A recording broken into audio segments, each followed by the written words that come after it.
तो wireless classes में आप सभी का वेलकम है और हमारा कंप्यूटर का ये चल रहा है न्यू बैच जिसमें हमारा अभी चैप्टर नंबर सेकंड चल रहा है। चैप्टर जो हमारा फर्स्ट है उसके रिगार्डिंग बहुत सारे जो लेक्चर्स हैं वो ऑलरेडी कंप्लीटेड हो गए हैं, आपके लिए प्रोवाइड हो गए हैं लाइव क्लासेस के रूप में।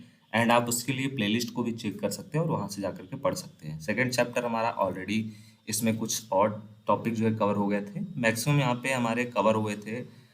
डिक्लेरेशन ऑफ वेरिएबल, वेरिएबल को हम लोग किस प्रकार डिक्लेयर करते हैं, ठीक है। सो इतने टॉपिक अगर आपने नहीं देखे हैं ड्यू टू एनी रीज़न तो आप जा करके कैसे इसको आप देख सकते हो। प्लेलिस्ट आपको जाना है, प्लेलिस्ट आपके लिए बनाया गया है, वहाँ पे आपको step by step lecture by lecture सभी चीज़ें आपको देखने को मिल जाएंगी। किसी प्रकार का आपको कोई भी प्रॉब्लम नहीं होगा, ठीक है। चैनल पर जाकर के आप ज्वाइन सेक्शन आपको देखने को मिल जाएगा, वहाँ से जाकर के जो ज्वाइन करना चाहते हैं स्टूडेंट वो ज्वाइन कर सकते हैं, ठीक है। ज्वाइन सेक्शन को विजिट करके चेक कर सकते हैं। आज हम चलते हैं अपने नेक्स्ट टॉपिक की तरफ जो हमको पढ़ना है अबाउट स्टेटमेंट के बारे में, ठीक है। सो हमारा ये टॉपिक कंप्लीट हो गया था डिक्लेयरिंग ऑफ वेरिएबल एंड अभी हमको देखना है स्टेटमेंट, उसके बाद हमको देखना है नल ऑपरेटर, ठीक है। सो स्टेटमेंट क्या होता है? स्टेटमेंट को हिंदी में बोलते हैं कथन, ठीक है। या फिर आप इसको एक तरफ से समझ सकते हो, जैसे आपने कुछ सुना होगा कि यहाँ पे हमने एक स्टेटमेंट दिया।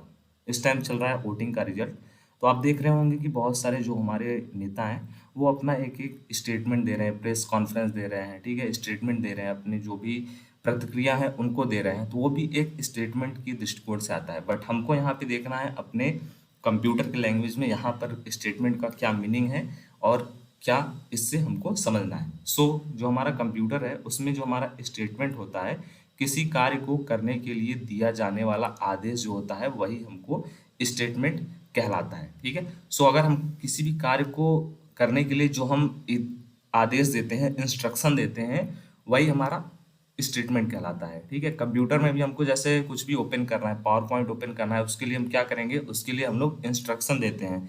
खुद से तो computer laptop power point open नहीं कर देगा, कोई भी सॉफ्टवेयर है, कोई भी ऐप है, वो खुद से ओपन नहीं करेगा। उसके लिए हमको कुछ ना कुछ अपने तरफ से इंस्ट्रक्शन देना पड़ेगा, उसको निर्देश देना पड़ेगा, तभी वो ओपन करेगा, ठीक है। सो सी में साधारणतः एक पंक्ति में केवल एक ही कथन लिखे जाते हैं, ठीक है। सो जो हमारा सी लैंग्वेज है, प्रोग्रामिंग लैंग्वेज है, उसमें हम एक पंक्ति में एक लाइन में केवल एक ही कथन, एक ही स्टेटमेंट लिखते हैं, ठीक है। मतलब जब हम प्रोग्रामिंग करते हैं सो उसमें हम लोग स्टेप बाय स्टेप कोड लिखते हैं, ठीक है।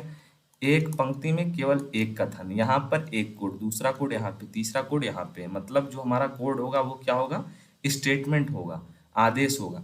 फर्स्ट स्टेटमेंट यहाँ पे, सेकेंड स्टेटमेंट, उसके बाद थर्ड स्टेटमेंट यहाँ पे, ठीक है। यद्यपि कुछ कथन कई लाइन में फैले हो सकते हैं, सी में प्रत्येक जो हमारे प्रत्येक कथन होते हैं उनके लास्ट में हम सेमीकोलन का चिन्ह लगाते हैं, ठीक है, जिससे हमको पता चलता है कि हमारा जो कंप्लीट हो गया है, ठीक है, ये हमारा जो इंस्ट्रक्शन है वो यहीं पे कंप्लीट हो गया है, ठीक है। सी में नीचे एक कथन का उदाहरण दिया गया है, ठीक है। यहाँ पे देख लीजिए, एक आपके लिए एग्जाम्पल दिया गया है, x is equal to a plus B, और यहाँ पर लगा दिया गया है सेमीकोलन, ठीक है। ये हमारा क्या है, ये हमारा एक स्टेटमेंट है, ठीक है। अब यहाँ पे ये जो आपको दिया गया है स्टेटमेंट, उसका मतलब क्या है?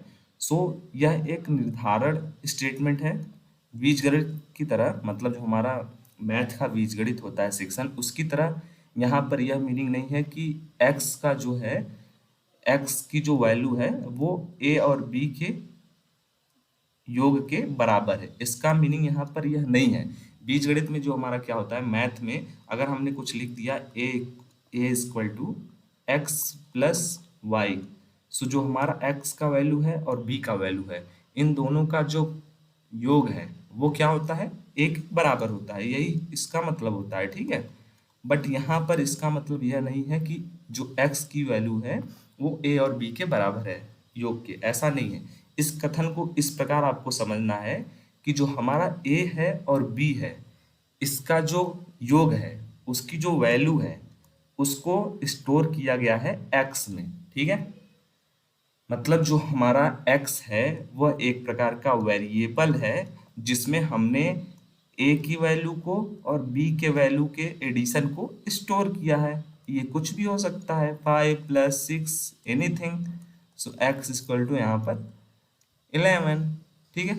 सो जो हमारा a वेरिएबल है और जो b वेरिएबल है उसकी जो वैल्यू है उसके एडिशन को हमने यहाँ पर स्टोर किया।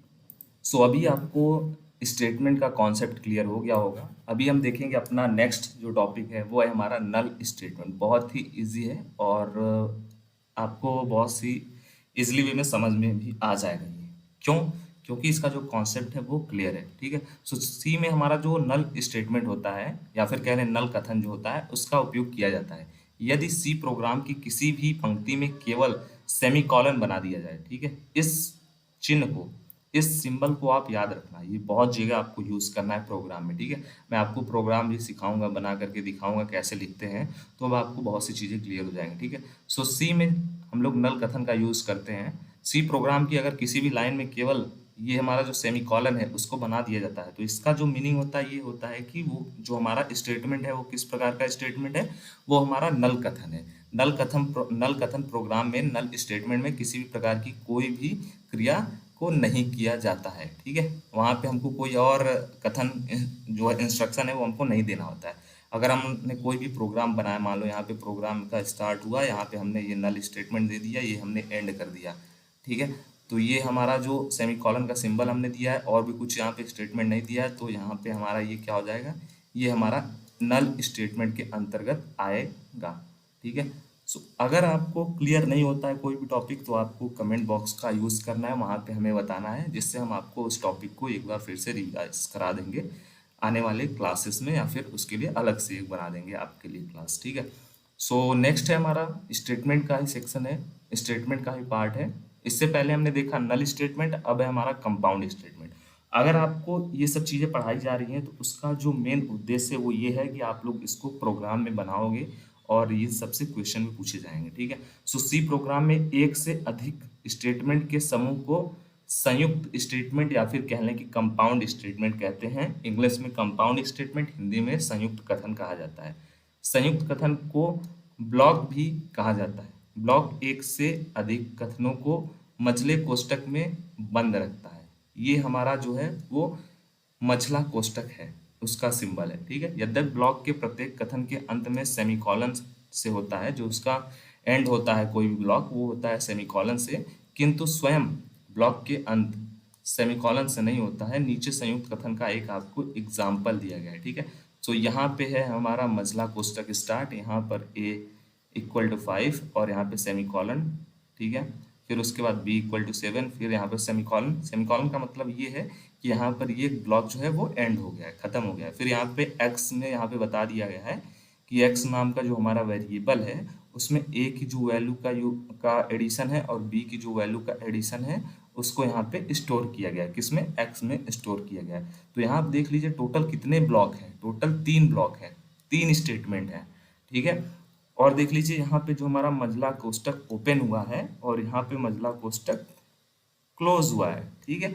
सो ये जो हमारा total from open to close, ये जो पूरा स्ट्रक्चर है, पूरा यहाँ से ओपन होने से लेकर के क्लोज होने तक का जो पूरा का पूरा इसका ओवरव्यू है वो हमारा कंपाउंड स्टेटमेंट के अंतर्गत आता है। ठीक है। एक बार फिर से समझ लो, जो हमारा कंपाउंड स्टेटमेंट होता है वो क्या होता है, एक से अधिक स्टेटमेंट के समूह को संयुक्त कथन कहा जाता है। First statement, second statement, third statement. अब बताइए यहाँ पे टोटल कितने स्टेटमेंट हैं? यहाँ पे हैं 3 स्टेटमेंट, 1, 2 और 3। यहाँ पे डिफिनेशन में आपको क्या बताया गया है, एक से अधिक कथनों के समूह को संयुक्त कथन कहा जाता है। पहला स्टेटमेंट, दूसरा स्टेटमेंट, तीसरा स्टेटमेंट, यहाँ पे टोटल 3 स्टेटमेंट है तो ये एक से ज्यादा है, इसलिए हम लोग इसको कहेंगे कंपाउंड स्टेटमेंट। और जो हमारा कंपाउंड स्टेटमेंट होता है उसको हम लोग ब्लॉक भी कहते हैं। ब्लॉक एक से अधिक, एक या एक से अधिक कथनों को हम लोग मझले कोष्टक में बंद करके रखते हैं। ठीक है। तो देख लीजिए मझले कोष्टक को ओपन किया, मझले कोष्टक को यहाँ पे क्लोज किया। ठीक है। और जो हमारा प्रत्येक स्टेटमेंट होता है, प्रत्येक ब्लॉक होता है, उसके लास्ट में हमको सेमी कॉलन देखने को मिलेगा। यहाँ देख लीजिए सेमी कॉलन है। ठीक है। किंतु स्वयं ब्लॉक का अंत सेमी कॉलन से नहीं होता है। ऐसा नहीं है कि जो हमारा ये मझला कोष्टक है उसको हम लोग सेमी कॉलन से बंद करेंगे, ऐसा नहीं होता है। ठीक है। हम लोग केवल स्टेटमेंट के आगे और ब्लॉक के आगे इसका यूज करते हैं सेमी कॉलन का।